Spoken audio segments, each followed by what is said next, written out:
ನಮಸ್ಕಾರ ಬಂಧುಗಳೇ, ನೀವು ನೋಡ್ತಾ ಇದ್ದೀರಾ ಅಂಗವಿಕಲರ ಅಂತರಾಳ ದಿವ್ಯಾಂಗ್ಜನ್ ಯೂಟ್ಯೂಬ್ ಚಾನಲ್ ಇಲ್ಲಿಯವರೆಗೆ ಸಬ್ಸ್ಕ್ರೈಬ್ ಆಗದೇ ಇದ್ದರೆ ದಯಮಾಡಿ ಚಾನಲ್ ಸಬ್ಸ್ಕ್ರೈಬ್ ಮಾಡಿ, ಶೇರ್ ಮಾಡಿರಿ, ಲೈಕ್ ಮಾಡಿರಿ.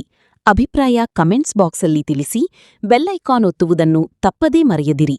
ಲೈಕ್ ಬಟನ್ ಒತ್ತಿದರೆ ಹೈಪ್ ಬಟನ್ ಬರುತ್ತದೆ, ಅದನ್ನು ಒತ್ತಿ ಚಾನಲ್ ಪ್ರೋತ್ಸಾಹ ನೀಡಿ.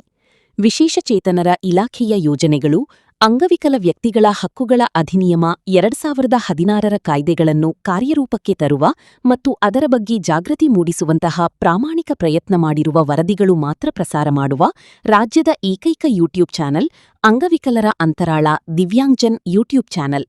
ರಾಜ್ಯದ ಅಂಗವಿಕಲರಿಗೆ ತಿಳುವಳಿಕೆ ಕೊಡಬೇಕು ಎಂಬ ಸದುದ್ದೇಶದಿಂದ ಮಾತ್ರ ಕೆಲಸ ಮಾಡುತ್ತಿರುವ ಚಾನಲ್ ಇದಾಗಿದ್ದು, ಅಂದರೆ ರಾಜ್ಯದ ಅಂಗವಿಕಲರು ತಮ್ಮ ಸಮಸ್ಯೆಗಳನ್ನು ಹೇಳಿಕೊಳ್ಳುವ, ಅವುಗಳಿಗೆ ಪರಿಹಾರ ಕಂಡುಕೊಳ್ಳುವ ಒಂದು ಉತ್ತಮ ವೇದಿಕೆ ಇದಾಗಿದೆ.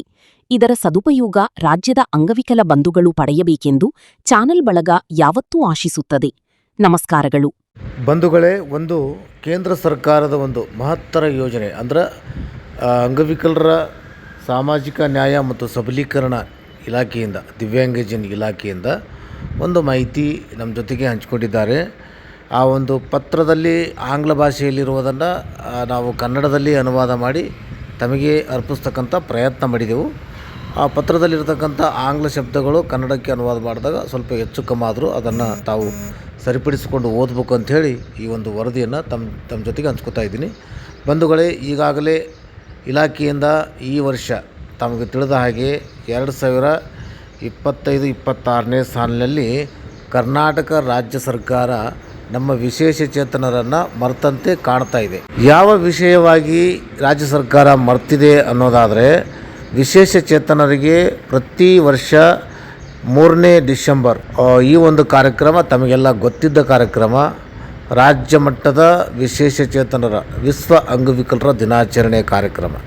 ಈ ಕಾರ್ಯಕ್ರಮದ ವಿಶೇಷತೆ ಏನು ಅನ್ನೋದನ್ನು ತಮಗೆಲ್ಲ ತಿಳಿದ ಹಾಗೆ, ರಾಜ್ಯದಲ್ಲಿ ಯಾರೇ ಸೇವೆ ಮಾಡಲಿ, ಈ ಒಂದು ಕ್ಷೇತ್ರದಲ್ಲಿ ಈ ಸಮುದಾಯಕ್ಕೆ ಯಾರೇ ದುಡಿದಿರಲಿ, ಅದು ವೈಯಕ್ತಿಕವಾಗಿರಲಿ ಅಥವಾ ಸಂಘ ಸಂಸ್ಥೆ ಸಂಘಟನೆ ಮೂಲಕ ದುಡಿದಿರಲಿ, ಅಂಥವರಿಗೆಲ್ಲ ಗುರುತಿಸಿ ರಾಜ್ಯ ಸರ್ಕಾರ ಗುರುತಿಸಿ ಗೌರವಿಸಿ ಅವರನ್ನು ಸನ್ಮಾನಿಸುವಂಥ ಮತ್ತು ಪ್ರಶಸ್ತಿ ಪುರಸ್ಕಾರಗಳನ್ನು ಕೊಡ್ತಕ್ಕಂಥ ಕಾರ್ಯಕ್ರಮ ಕರ್ನಾಟಕ ರಾಜ್ಯ ಸರ್ಕಾರ 2025-26ನೇ ಸಾಲಿನಲ್ಲಿ ಮಾಡಲೇ ಇಲ್ಲ.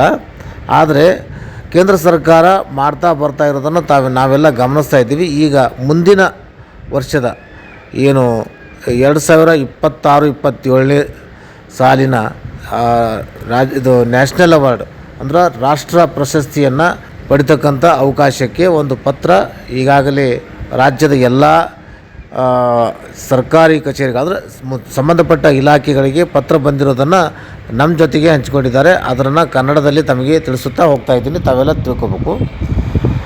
ನಿಮಗೆ ತಿಳಿದಿರುವಂತೆ ಸಾಮಾಜಿಕ ನ್ಯಾಯ ಮತ್ತು ಸಬಲೀಕರಣ ಸಚಿವಾಲಯದ ಅಂಗವಿಕಲರ ಸಬಲೀಕರಣ ಇಲಾಖೆ ದಿವ್ಯಾಂಗಜನ್ ಭಾರತ ಸರ್ಕಾರವು ಪ್ರತಿ ವರ್ಷ ಡಿಸೆಂಬರ್ 3ರಂದು ಅಂತಾರಾಷ್ಟ್ರೀಯ ಅಂಗವಿಕಲರ ದಿನದ ಸಂದರ್ಭದಲ್ಲಿ ಅಂಗವಿಕಲರ ಸಬಲೀಕರಣಕ್ಕಾಗಿ ರಾಷ್ಟ್ರೀಯ ಪ್ರಶಸ್ತಿಗಳನ್ನು ನೀಡುತ್ತದೆ.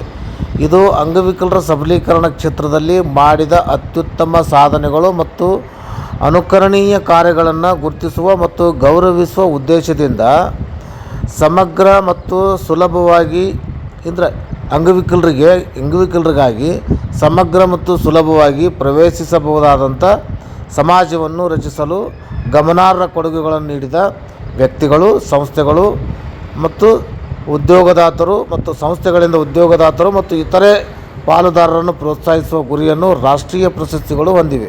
ಸಬಲೀಕರಣ, ಪುನರ್ವಸತಿ ಶಿಕ್ಷಣ, ಕೌಶಲ್ಯ ಅಭಿವೃದ್ಧಿ, ಉದ್ಯೋಗ, ಪೀಳಿಗೆ, ಪ್ರವೇಶ, ಸಂಶೋಧನೆ ಮತ್ತು ನಾವೀನ್ಯತೆ, ಕ್ರೀಡೆ, ಕಲೆ, ಸಾಹಿತ್ಯ ಮತ್ತು ಇತರ ಸಂಬಂಧಿತ ಕ್ಷೇತ್ರಗಳನ್ನು ಒಳಗೊಂಡ ವಿವಿಧ ವಿಭಾಗಗಳ ಅಡಿಯಲ್ಲಿ ಪ್ರಶಸ್ತಿಗಳನ್ನು ನೀಡಲಾಗುತ್ತದೆ.